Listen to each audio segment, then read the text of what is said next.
ಸದ್ಯದ ಲೆಕ್ಕಾಚಾರದಂತೆ ಕೈ ಅಭ್ಯರ್ಥಿಗಳ ಗೆಲುವು ಖಚಿತ. ಹಾಗಾದ್ರೆ ನಂಬರ್ ಗೇಮ್ ನೋಡ್ತಾ ಹೋಗೋಣ. ಏನು ಹೇಳುತ್ತೆ ಹಾಗಾದ್ರೆ? ಎಷ್ಟು ಜನ ವೋಟ್ ಮಾಡಿದ್ರೆ ಒಬ್ಬ ಅಭ್ಯರ್ಥಿ ಗೆಲ್ಲಬಹುದು? ಅಲ್ಲಿ ಕುಪೇಂದ್ರ ರೆಡ್ಡಿ ನಿರಾಯಸವಾಗಿ ಗೆಲ್ಲೋಕ್ಕಾಗತ್ತಾ ಇಲ್ವಾ?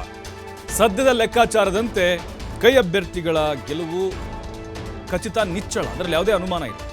ಪಕ್ಷೇತರ ಬೆಂಬಲದೊಂದಿಗೆ 3 ಕೈ ಅಭ್ಯರ್ಥಿಗಳ ನಿರಾಯಸ ಗೆಲುವಾಗುತ್ತೆ. 134 ಪ್ಲಸ್ 3 130 ಹೇಳಿದ್ದಾರೆ ಅವರು. ಬಿಜೆಪಿ ಅಭ್ಯರ್ಥಿ ನಾರಾಯಣ್ ಸಾಬ್ ಬಾಂಡ್ಗೆ ಕೂಡ ಅವರು ಗೆಲ್ಲುವುದು ನಿಶ್ಚಿತ. ಆದರೆ 5ನೇ ಅಭ್ಯರ್ಥಿ ಕುಪೇಂದ್ರ ರೆಡ್ಡಿಗೆ ಮತಗಳ ಕೊರತೆ ಉಂಟಾಗುತ್ತೆ. ತನ್ನ ಅಭ್ಯರ್ಥಿಗೆ 45 ಮತ ಹಾಕಿದ್ರೆ 66ರಲ್ಲಿ 21 ಉಳಿಯಿತು. 21 ಪ್ಲಸ್ JDS 19 ಸೇರಿಸಿದ್ರೆ 40 ಆಗುತ್ತೆ. ಇನ್ನು 5 ಬೇಕಲ್ಲ, 5 ಮತಗಳು ನಿರ್ಣಾಯಕ. ಪಕ್ಷೇತರರು ಗಮನ ಸೆಳೀತಾ ಇದ್ದಾರೆ. ಲತಾ ಮಲ್ಲಿಕಾರ್ಜುನ್, ಗೌರಿಬಿದನೂರು MLA ಪುಟ್ಟಸ್ವಾಮಿ ಗೌಡ, ಜೊತೆಗೆ ದರ್ಶನ್ ಪುಟ್ಟಣಯ್ಯ ಮೇಲ್ಕೋಟೆ MLA, ಇವರಂತರೂ ಕಾಂಗ್ರೆಸ್ ಪರವಾಗಿ ಆಲ್ರೆಡಿ ಇದ್ದಾರೆ.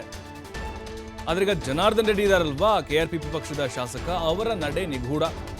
ಈಗಾಗಲೇ DKಶಿ ಮತ್ತು ಸಿದ್ದರಾಮಯ್ಯ ಅವರ ಮನವೊಲಿಸಿದ್ದಾರೆ.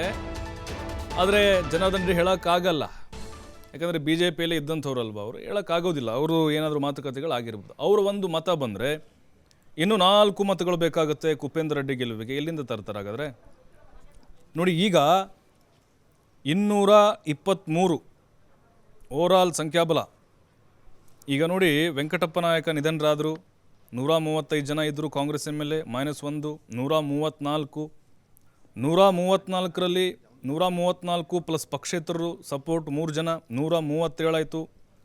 137 ಅಂತಂದರೆ 3 ಜನ ಅಭ್ಯರ್ಥಿಗಳು ಡಿವೈಡ್ ಮಾಡಿದರೆ 45 135 ಆರಾಮಾಗಿ ಗೆದ್ದುಬಿಡ್ತಾರೆ.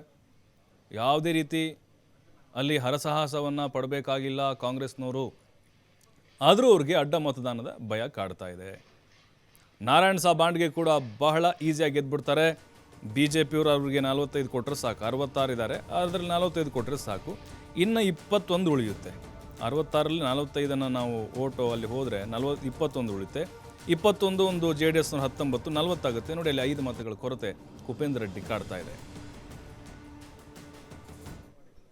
JDS ಶಾಸಕರು ಕೂಡ ಇಲ್ಲೇ ಬರ್ತಾ ಇದ್ದಾರೆ. ಇಲ್ಲಿ ತಿಂಡಿ ತಿಂದಾದ್ಮೇಲೆ ಸುಮಾರು 9-9:30 ಆದಮೇಲೆ ನಮ್ಮ ಒಂದೊಂದೇ ಬ್ಯಾಚು ಮತದಾನ ಮಾಡುವಂಥದ್ದಕ್ಕೆ ಅವಕಾಶ ಮಾಡಿದ್ದೀರಿ. ನೆನ್ನೆನೂ ಕೂಡ ನಾನು, ಕುಮಾರಸ್ವಾಮಿಯವರು, ವಿಜೇಂದ್ರ ಅವರೆಲ್ಲ ಸೇರಿದ್ರಿ.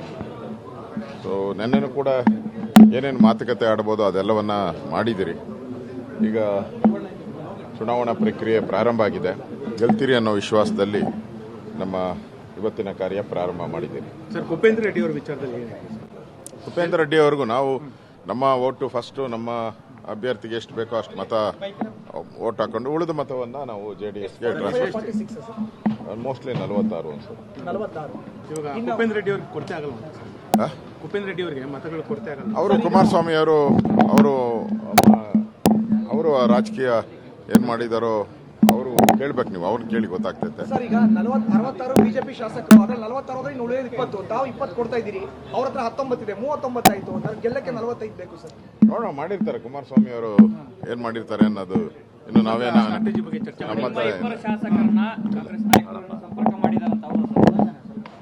ನೋಡೋಣ. ಇವಾಗ ಬರ್ತಾ ಇದೆಯಲ್ಲ, ಈಗ ಬಂದೇ ಬರ್ಬೇಕಲ್ಲ, ಜಾರಿಗೆ ಮಾಡ್ತಾ ಇದ್ದಾರೆ ಕುಮಾರಸ್ವಾಮಿ ಅವರು. ಒಂದ್ ನಿಮಿಷ ಆ ಥರದ್ದೇನೂ ಇಲ್ಲ. ಕುಮಾರಸ್ವಾಮಿ ಅವರು ನಿಮ್ಮ NDA ಅಭ್ಯರ್ಥಿ ಗೆಲುವಿನ ವಿಚಾರವಾಗಿ ನಿಮ್ ಜೊತೆ ಸ್ಟ್ರಾಟಜಿನ ಚರ್ಚೆ ಮಾಡಿಲ್ವಾ? ಅಲ್ಲ, ಮಾಡಿದ್ದಾರೆ. ಏನು ಹೇಳ್ಬೇಕು ಅನ್ನೋದನ್ನ ಹೇಳಿದ್ದೀನಿ ನಿಮ್ಗೆ. ಚರ್ಚೆ ಮಾಡಿರೋದೆಲ್ಲ ಹೇಳಕ್ಕೆ ಸಾಧ್ಯ ಇಲ್ಲ. ಗೆಲ್ತಾರೆ ಇಲ್ವಾ ಸರ್ ಕುಪೇಂದ್ರ ರೆಡ್ಡಿ ಅವರು? ಗೆಲ್ತಾರೆ. ಅಂದ್ರೆ ಗೆಲ್ಬೇಕಂದ್ರೆ ಸರ್ ಕ್ರಾಸ್ ವೋಟಿಂಗ್ ಆಗಬೇಕು. ಇದನ್ನ ನೀವು ಒಪ್ತಿರ್ ಸಾಕು. ಈ ಕುದುರೆ ವ್ಯಾಪಾರ ಅಂತ ಗೊತ್ತಿಲ್ಲ. ಅದು ಈಗ ಇಂಡಿಪೆಂಡೆನ್ಸ್ ಇದ್ದಾರೆ, ಆ ಥರದವರೆಲ್ಲ ಇದ್ದಾರೆ. ಅವ್ರಿಗೇನು ಯಾವುದೇ ಪಕ್ಷ ಇಲ್ಲ. Independent okay sir. ಉಳಿದ 3 ಮತಗಳು ಏನ್ ಮಾಡ್ತೀರಾ ಸರ್? ಮಾತಾಡಿದ್ದಾರೆ ಕುಮಾರಸ್ವಾಮಿ ಅವರು, ಮಾತಾಡಿದ್ದಾರೆ. ಎಲ್ಲರ ಜೊತೆನೂ ಮಾತಾಡಿದ್ದಾರೆ. ಒಟ್ಟಾರೆ ಗೆಲ್ತೀರಿ, 100% ಗೆಲ್ತೀರಿ. ಪಕ್ಷೇತರರು ನಿನ್ನೆ CLP ಸಭೆಯಲ್ಲಿ ಕಾಣಿಸ್ಕೊಂಡಿದ್ದಾರೆ ಸರ್. ಈಗ ನೋಡಿ, ಚುನಾವಣೆನೇ. ಈಗಾಗಲೇ ಕುಮಾರಸ್ವಾಮಿ ಅವರು ಮಾತಾಡಿದ್ದಾರೆ. ಅವರು ಅದನ್ನ ನೋಡ್ತಾರೆ. ನಮ್ಮ ಪಾರ್ಟಿದು ಏನು ಎಕ್ಸಸ್ ವೋಟ್ ಇದೆ ಅದನ್ನ ಅವ್ರಿಗೆ ಟ್ರಾನ್ಸ್ಫರ್ ಮಾಡೋದು ನಮ್ಮ ಜವಾಬ್ದಾರಿ.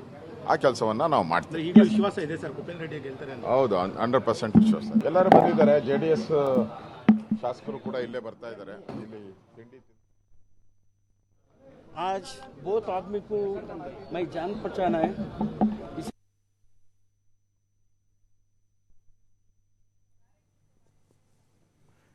ಇನ್ನು ಬಿಜೆಪಿ ಅಭ್ಯರ್ಥಿ ನಾರಾಯಣ್ ಸಾಬ್ ಬಾಂಡ್ಗೆ ಜೊತೆಗೆ ನಮ್ಮ ಪ್ರತಿನಿಧಿ ಶಿವಕುಮಾರ್ ಒಂದು ಮಾತುಕತೆ ನಡೆಸಿದ್ದಾರೆ, ನೋಡೋಣ.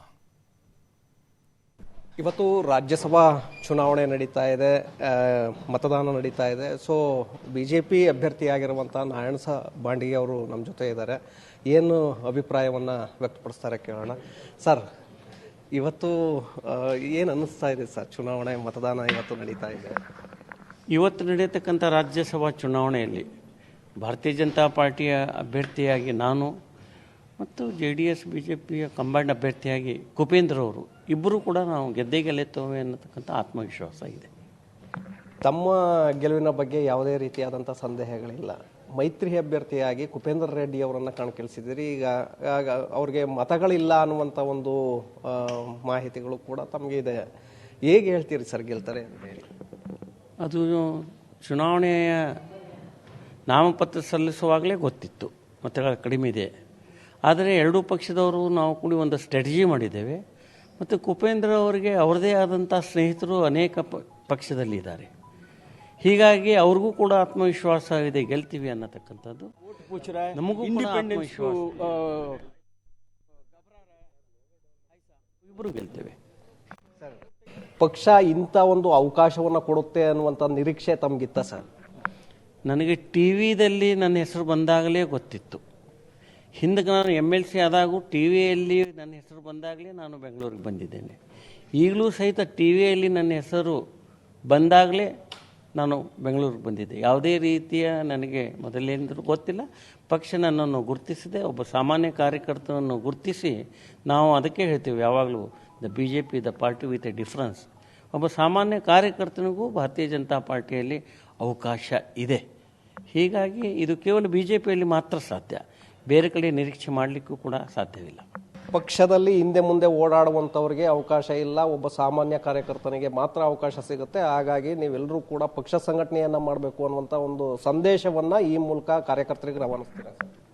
ಹೌದು, ಅದೇ ಹೇಳಿದ್ದು ಅಲ್ಲ ನಾನು ಆಗಳಿನೂ ಅದೇ ಹೇಳಿದ್ದೆ.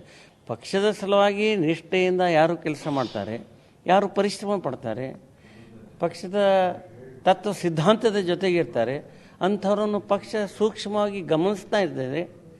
ಅವಕಾಶ ಸಂದರ್ಭ ಬಂದಾಗ ಅವರಿಗೆ ಸ್ಥಾನಮಾನಗಳನ್ನು ಕೊಡ್ತಾ ಇದೆ. ಅದಕ್ಕೆ ನಾನೇ 2 ಸರ್ತಿ ಉದಾಹರಣೆ, ಒಂದು MLC ಆಗಿ, ಒಂದು ರಾಜ್ಯಸಭಾ ಸದಸ್ಯ. ಅಂದರೆ ಕಾರ್ಯಕರ್ತರು ದುಡುಕಬಾರದು, ತಾಳ್ಮೆಯಿಂದ ಕಾಯಬೇಕು ಅನ್ನೋದು ಸರ್.